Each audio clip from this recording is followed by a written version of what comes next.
es una presentación con el título A Nightmare on School Street, la cura del miedo. Y matizo que voy a hablar sobre todo de la cura del miedo porque la idea de hacer esta presentación surgió a raíz de una noticia que surgió que apareció en agosto de este año en el ABC, que indicaba que unos científicos de California, me parece, habían encontrado una cura para tratar a personas con trastornos de estrés postraumático. Entonces entré y dije, bueno, es interesante, pero además de eso, creo que es mucho más interesante hablar del miedo en general, de cuáles son sus mecanismos, de por qué existe esa emoción, de si nos aporta algo o no, y de si nos interesaría curarnos a toda costa los miedos y liberarnos de ellos. Así que, bueno, vamos a comenzar.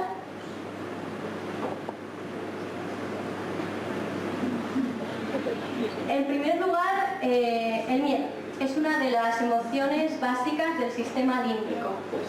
Las emociones básicas del sistema límbico ahora mismo se dice que son 4, a saber, el miedo, por supuesto, la tristeza, la alegría y el asco o ira. Si busquéis información veréis que antes se consideraban 6, separando el asco y la ira y añadiendo la sorpresa. Luego se redujeron a 5, quitando la sorpresa, porque vieron que los mecanismos básicos coincidían con los del miedo, y bueno, es el que utilizó la película de Inside Out, pero finalmente yo he visto que realmente asco e ira se han juntado, así que lo siento, Inside Out, pero... Bien, pues antes de empezar a hablar de la emoción me gustaría hacer un pequeño matiz. Porque con emoción y sentimiento ocurre lo mismo que cuando hablamos de hipótesis y teoría. En un contexto científico sabemos distinguir ambas. La hipótesis, la idea que se lanza a intentar explicar algo; la teoría, la idea que se ha lanzado con unas pruebas que ya la sustentan. Pero bueno, cuando se sale de ese contexto, la palabra hipótesis desaparece y teoría acapara su definición. Entonces, en el caso de emoción y sentimiento va a ocurrir algo parecido, no son sinónimos. Cuando hablamos de emociones nos referimos a una perturbación que se va a traducir en un estado corporal. Es la dimensión fisiológica, la dimensión fisiológica de lo que consideramos el miedo. Y igualmente, hablando del miedo, el miedo como sentimiento es la dimensión psicológica, es la interpretación consciente que tú estás haciendo de aquello que estás sintiendo.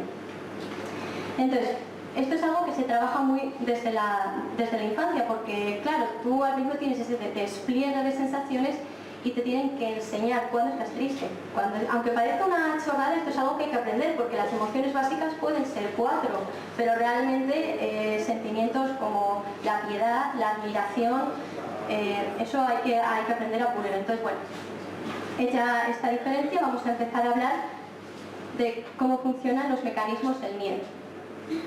Bien, todo comienza cuando la amígdala recibe estímulos que podrían sugerir la presencia de algo peligroso, y en ese momento se disparan las señales de alarma. La amígdala contactará con otras áreas cerebrales como el hipotálamo, la ínsula, el tronco encefálico y muchas más. Tiene una red muy compleja, y a partir de aquí surgirán neurotransmisores que van a activar el cuerpo, como mediante descargas de adrenalina, aumentando el tensor muscular, dilatando las pupilas, aumentando el pulso, poniendo tus sentidos en alerta, en fin, que te van a preparar para luchar o bien para huir. Y esto es una respuesta automática e impulsiva. Pero ¿qué pasa? ¿Cómo sabemos si esa alarma está o no justificada? Porque claro, el estímulo es de ahí, pero el contexto no se ha captado. Es un despliegue de sensaciones y, bueno, nuestro cerebro tiene que decirnos algo más, no tiene que decirnos cuidado que eso está ahí, pero ¿de qué forma está ahí? Entonces, bueno, aquí os pongo un ejemplo científico bastante completo. Irma está amenazando a los protagonistas levantándose el vestido, y entonces la amígdala dice peligro. Pero bueno, a continuación, ¿qué es lo que ocurre? Que se ve que en realidad Sobres quería enseñar un cuchillo, entonces ya bueno, pues se relaja, porque por el contexto no es tan terrible. Entonces, ¿quién ha hecho esto? ¿Quién es el artífice? Pues es la corteza prefrontal. Como no tengo tiempo, no voy a ahondar en qué hace cada una de sus áreas, pero a grosso modo se entiende que la corteza prefrontal lo que hace es analizar el contexto. y a partir de ahí acudir a experiencias previas para indicarte qué es lo que deberías hacer, si deberías huir, si deberías atacar, para ayudarte a centrarte en el estímulo, ignorar todo lo demás. Digamos que te pone alerta, pero de una forma bastante más compleja. Poniendo un ejemplo un poquito más del día a día. Imaginemos que estáis estudiando en el ordenador y de repente notáis que alguien os grita a la par que os vuelve la espalda. Pues en todo lo que ha ocurrido ahí podemos empezar. La amígdala dice, han invadido violentamente tu espacio personal, actívate, porque eso es malo. Pero en ese mismo instante tu cerebro empieza a decir, espera, pero la voz del grito es la de mi compañero de piso, y esto es algo que suele hacer mi compañero de piso. Entonces el subidón se relaja porque enseguida entiende tu cerebro que no hay un peligro real. La sorpresa te la llevas, pero la emoción del miedo no se prolonga. Bien, estos son los mecanismos, pero ¿cómo acabamos teniendo situaciones o, bueno, elementos específicos? ¿Y por qué podemos anticipar qué estímulos ya nos van a dar un poco de yuyu, nos va a poner en alerta? ¿Qué situaciones es mejor evitar?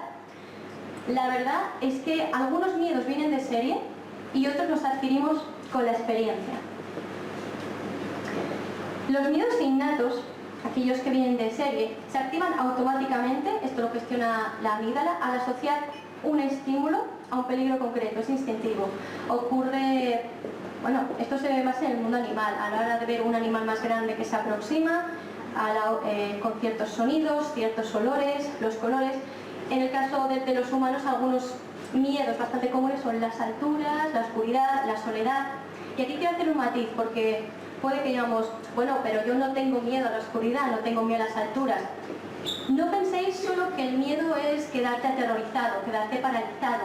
El miedo puede tener diferente intensidad, y bien, puede que no te dé miedo a la oscuridad, pero desde luego vas a sentir una cierta inquietud cuando te encuentras en ella. Eso es el mecanismo del miedo que te está diciendo, cuidado, esto es un ambiente hostil para ti. Entonces, bueno, ¿cómo se ha trabajado el concepto de miedos innatos? ¿Dónde lo podemos encontrar? Pues alguien que ha trabajado este concepto, bueno, que lo trabajó fue Howard Phillips Lovecraft, que para quien no lo conozca, es el padre de criaturas como Cthulhu y Nyarlathotep. Entonces, Lovecraft en su obra mantiene una idea que es la emoción más antigua y más intensa de la humanidad es el miedo. Y el miedo más antiguo y más intenso es el miedo a lo desconocido.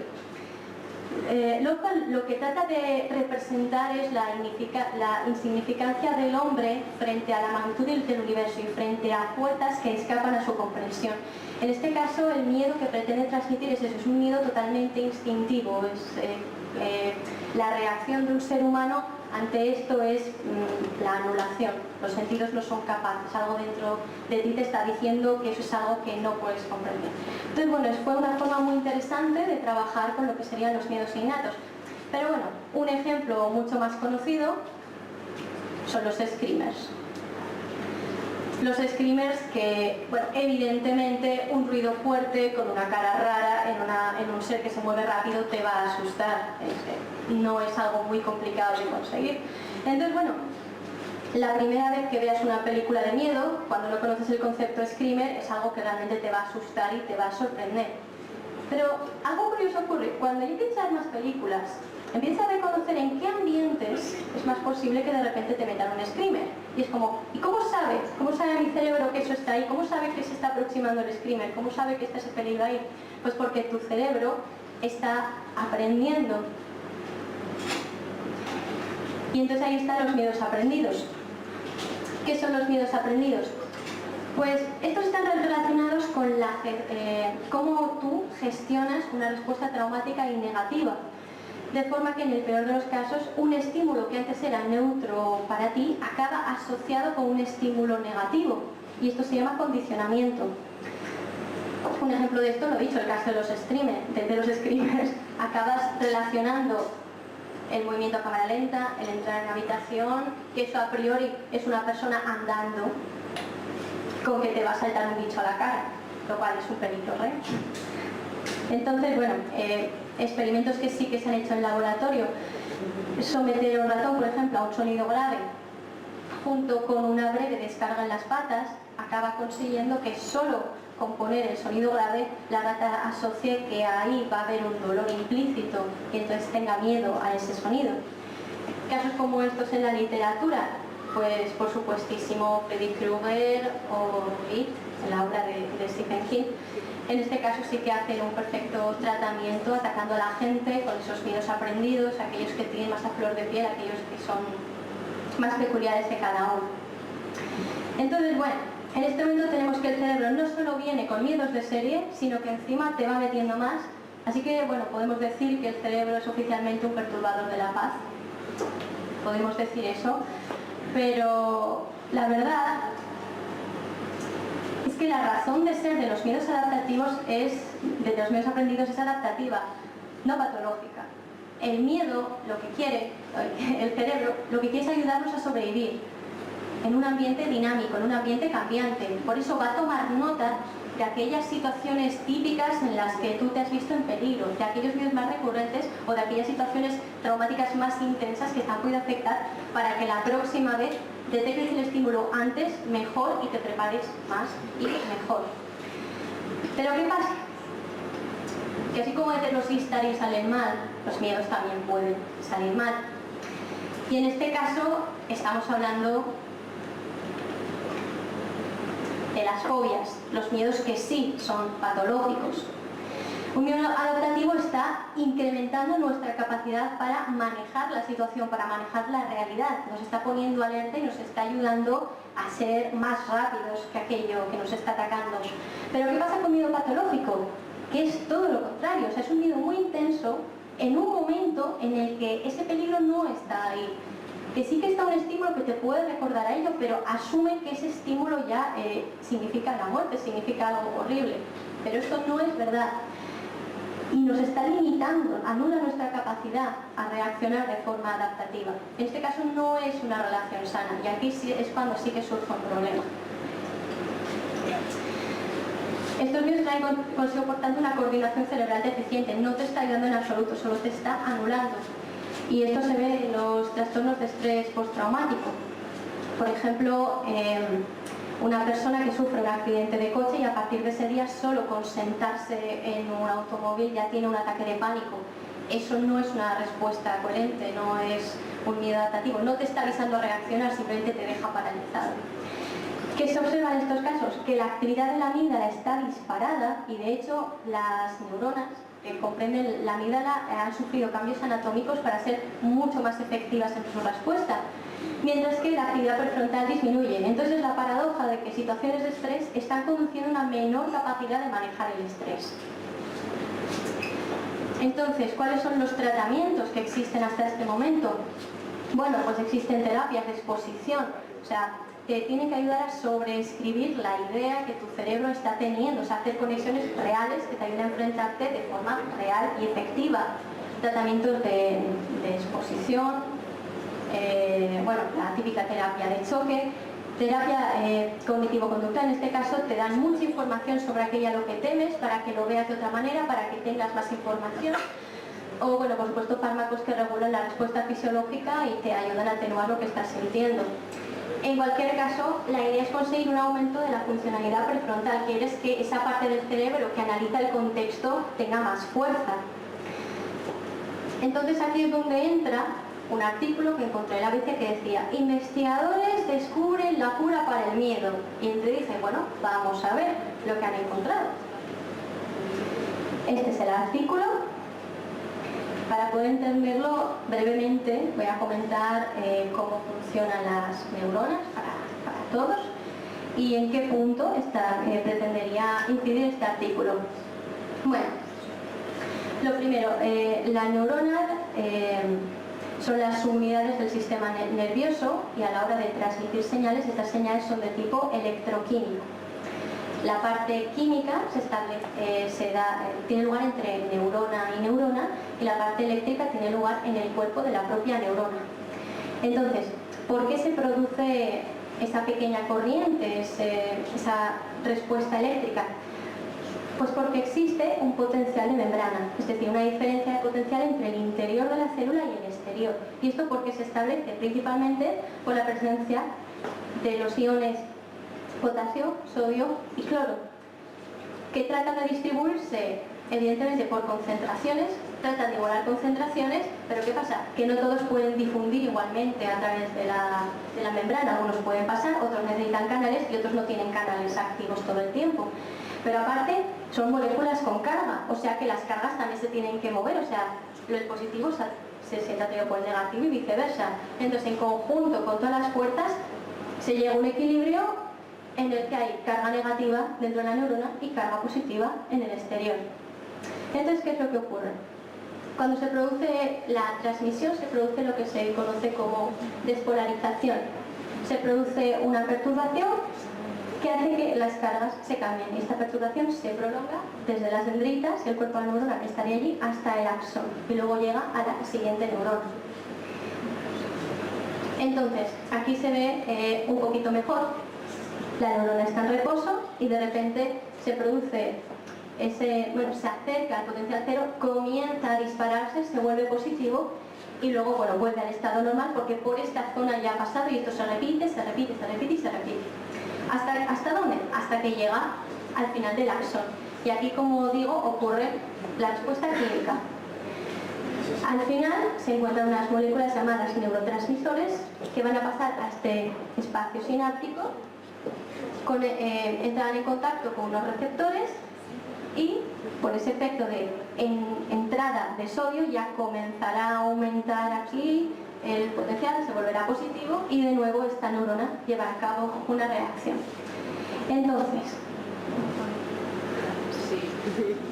este proceso de sinapsis es flexible, quiero decir, la intensidad con la que se va a transmitir, la intensidad de la señal es variable. Pueden liberarse más o menos neurotransmisores, o unos neurotransmisores u otros, y puede haber más o menos receptores. Entonces, ¿qué pasa? Que puede experimentar tanto potenciaciones como depresiones a corto y largo plazo. Y las de largo plazo les interesaron a los investigadores porque ¿es esto lo que ocurre con los miedos aprendidos? ¿Se produce una potenciación que sensibiliza las neuronas que transmiten esos estímulos en concreto? Para responder a esto, se fijaron en lo siguiente, en la relación entre los receptores, los que aparecían en la anterior diapositiva, para recordar, los que permiten entrar al sodio, AMPA, y los que permiten entrar al calcio, NMDA. Bien, lo que se ve es que cuando se produce una potenciación a largo plazo, se van a mover más receptores AMPA hacia la membrana para poder captar más neurotransmisores. ¿Y esto cómo se puede medir? Pues cuando se realizan estas mediciones, primero, antes de que empiece la despolarización de la segunda membrana, se mide la actividad de los AMP, porque es el momento en el que prácticamente actúan ellos, y se ve que en ese caso, están igual, es lo normal. Aquí ha habido un aumento después de la potenciación y posteriormente se mide que también ocurre lo mismo con los segundos receptores. En este caso la respuesta va a ser mucho más intensa. Bien, entonces ¿ocurre esto con los miedos? Bueno, como digo, un indicador es la NMDA y AMPA. Y se mira el primero antes de que empiece la despolarización, segundo después, porque aquí prácticamente actúa este y aquí prácticamente actúa este. Simplemente eso. Entonces, ¿qué es lo que hicieron? Tomaron la molécula tenerodosin de Chlamydomonas reinhardti y esta molécula es un canal iónico que permite el paso de sodio.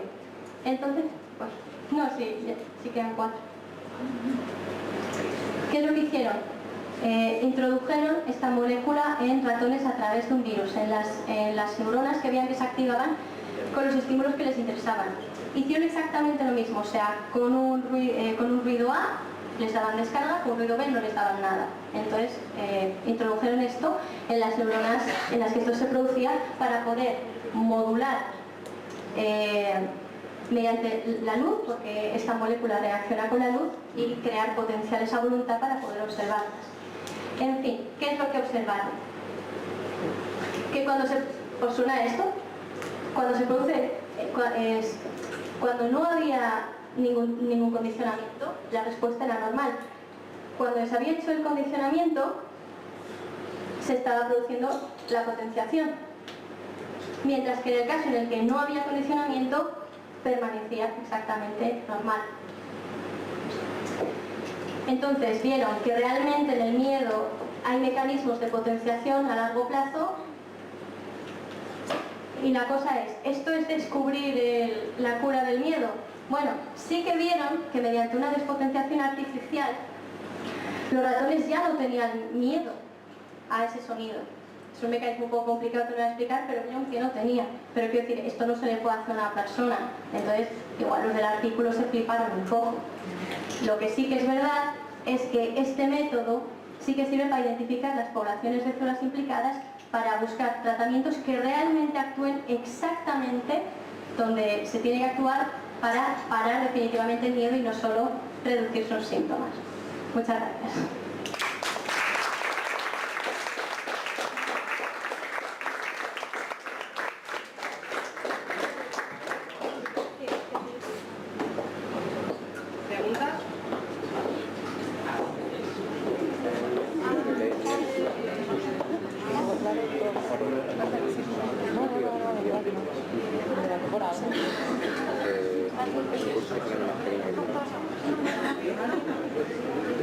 ¿Preguntas? Dijiste que el sentimiento era como la dimensión psicológica, ¿no? Sí, bueno, eso es lo que yo entendía en toda la literatura que consultaba. Pero tú aún así, aunque la emoción sea la dimensión fisiológica, tú aún así puedes tener una emoción de miedo y que tenga un impacto psicológico. Porque el sentimiento de miedo, por lo menos que yo sepa, no hay per se. O sea, sería emoción de miedo. Entonces pregunto. Bueno, es que no es que sea realmente algo distinto, sino que el sentimiento no es que sea un mecanismo aparte, sino que es el nombre que se le da cuando tú conscientemente interpretas lo que estás sintiendo. Entonces, no sé exactamente cómo se daría esa relación, supongo.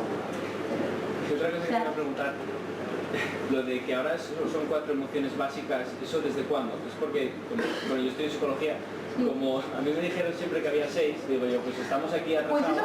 Pues eso es verdad, o sea, no buscaré el artículo, pero cuando realicé el trabajo del miedo busqué varios y nos salía 6 desde el año no sé qué, 5 desde el año tal, y uno dijo 4 desde, y como vi que era el año más próximo dije, vale, pero o sea, es que no se aclaraban ni ellos. O sea, sí que dijeron que tenían una base común, entonces que igual intentaban agruparlas porque el primer punto era común, pero, o sea, de verdad eso, o sea, repásalo porque no se aclaraban ni ellos. Solo yo entendí que la sorpresa encajaba bastante con el inicio de los mecanismos, creo que del miedo, entonces la habían quitado y luego tanto el disgusto como el asco los habían juntado, el disgusto y la ira las habían juntado. Pero bueno, esto igual es un poco arbitrario. Una cosa. Sí. Mencionaste en un momento dado que el miedo es básicamente un sistema de defensa que tiene los seres en general, bueno, pues para defenderse ante un peligro, ¿no? Para prepararse ante un peligro, ¿no? Sí, te ayuda a ser más capaz de enfrentarte al... Es que eso iba a decir, entonces, a las personas, por ejemplo, que se quedan paralizadas de miedo ante una situación, ¿este mecanismo está funcionando mal o...? Pues ahí lo que ves que las respuestas, digamos, supongo que sanas que deberían darte sería o que huyeras o que atacaras en el caso de que te sientas fuerte o te veas capaz, pero o sea, sé que existe esa respuesta, que digamos son las 3 respuestas así más estándar, sé que existe esa respuesta y entiendo que ahí tendría que haber algún problema, porque eso realmente no te está ayudando a sobrevivir, o sea, no es, digamos, una respuesta válida para salvar. De lo poco que sea de selección natural, eso se les sale de la ecuación. No, pero de verdad, totalmente, o sea, no sé en ese caso, o sea, no entiendo en qué momento el cerebro te puede decir quédate quieto y déjate pillar, pero bueno, igual, eso sí que eso sería interesante mirarlo. Pero bueno, yo de momento voy a asumir por la literatura que he visto que ahí habría algún problema. Pero bueno, por ejemplo, he visto el caso de las cabras que pegan un brinco y se caen fingiendo estar muertas porque eso les sirve. Entonces igual en algunos animales en algunos casos les funciona, pero en otros no. No sé. Sí, claro. En cuanto a la relación del miedo, o sea, tú has dicho que tiene también, o sea, hay miedo patológico, pero es que te quedes paralizado, pero también se puede incluir el miedo patológico y, o sea, de qué manera, cuando tú ante una situación no sientes miedo per se, no te sientes paralizado, pero tienes una respuesta fisiológica a él. Por ejemplo, o sea, que cuando te mareas porque tienes vértigo, pero no te da miedo per se la altura, o cuando una persona con un síndrome de estrés automático tiene algún tipo de alguna cosa o... No sé si el caso del vértigo sería el mismo mecanismo que el miedo y no sé cómo se estaría gestionando. Y el segundo caso que decías, ¿cuál era? Por ejemplo, en un trastorno compulsivo, mucha gente que no tenga miedo per se, aunque no se sienta amenazado por una situación, el cuerpo busca unos síntomas para disminuir el estrés. Puede ser pérdida de visión, visión en túnel, vomitar sin más, pérdida del apetito. Entonces, o sea, tú no sientes miedo per se, pero eso entraría en un método de defensa del cuerpo. Sí, sería patológico. Bueno, yo en esto soy muy novata, es una base, o sea, intento eso, presentar un poco el miedo por encima para tener miedo más con propiedad, déjalo. Entonces, como las emociones, lo he dicho, son esas básicas, pero a partir de ahí es un mundo. O sea, entonces, no sé exactamente qué se estaría produciendo allí, pero bueno, sería interesante ver si tiene una base en estos mecanismos. No sé. Porque bueno, realmente en la activación del cuerpo había puesto unos pocos, pero podía haber un montón de respuestas más. Pero sí, hay mucho que investigar aquí. Si de hecho dicen, hay cura del miedo y van por allí. O sea, están intentando terminar de entender cómo funcionan los miedos aprendidos.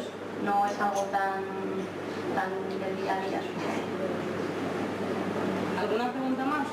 Sí. La cura del miedo que introducía el ADC, ¿sobre qué miedo estaría actuando? ¿Sobre el patológico? ¿Sobre el racional? ¿Sobre algo? Lo que decían los investigadores es que, a ver, todavía no habían llegado a pulirlo tanto, pero en principio iban a ser capaces de poder curar un miedo patológico respetando los miedos adaptativos que tuvieras y los miedos innatos que tuvieras. Sería ver que se está activando y actuar sobre ello. En principio ellos decían que se podía hacer, pero aún estaba la investigación al principio, pero en principio se podría, porque lo dicho aquí, solo modificaron la actitud de los ratones ante un ruido y vieron que de hecho ese condicionamiento se producía sola y específicamente con ese ruido, que no era algo que ocurriera generalizado, no solo en esa ruta, no se producía con otro ruido que tampoco era tan distinto. No sé si te he respondido. Sí. Vale. Última pregunta, ¿una más? Sí, por ahí. ¿Todas las fobias tienen algún origen, algún mecanismo detonador, por así decirlo, o pueden venir porque sí? Lo dicho, no soy una experta, pero yo entiendo que como las fobias, a ver, no sé si puede haber alguna fobia innata, no sé, el cerebro es muy, no sorprende todavía, pero supongo que va más relacionada la fobia a, lo dicho, o sea, que como que tú has gestionado una experiencia traumática muy mal, o sea, fatal, de forma que, o sea, por ejemplo, una persona que tenga miedo a los insectos, ve una abeja en la barandilla. Realmente ahí el cerebro normalmente, si le tienes miedo, te diría, si eres alérgico, por ejemplo, cuidado, hay una abeja, y ya, y te quedas con la inquietud un poco.